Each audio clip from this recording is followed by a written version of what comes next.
دیکھیے بعض اعمال ایسے ہوتے ہیں کہ اس کی وجہ سے انسان جنت سے محروم ہو جاتا ہے اور جہنم میں انٹر ہو سکتا ہے۔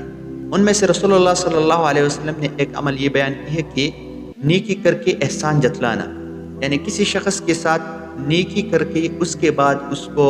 جو ہے وہ عمل ریپیٹ کرنا اور اس کو جو ہے جتلانا اور بار بار اس کو یاد دلانا، تو یہ عمل جو ہے جہنم میں انسان کو انٹر کر سکتا ہے اور اس کی وجہ سے انسان جنت سے محروم ہو سکتا ہے۔ اور ہم لوگ جو ہے اس عمل کو بہت ہلکی سے لیتے ہیں کہ یہ تو گناہ ہی، ہم اس کو شمار نہیں کرتے کہ اس میں کوئی گناہ بھی ہے۔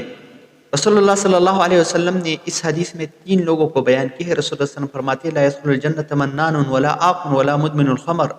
کہ جو شخص احسان جتلاتا ہے، جو شخص ماں باپ کا نافرمان ہے اور جو شخص شراب پیتا ہے،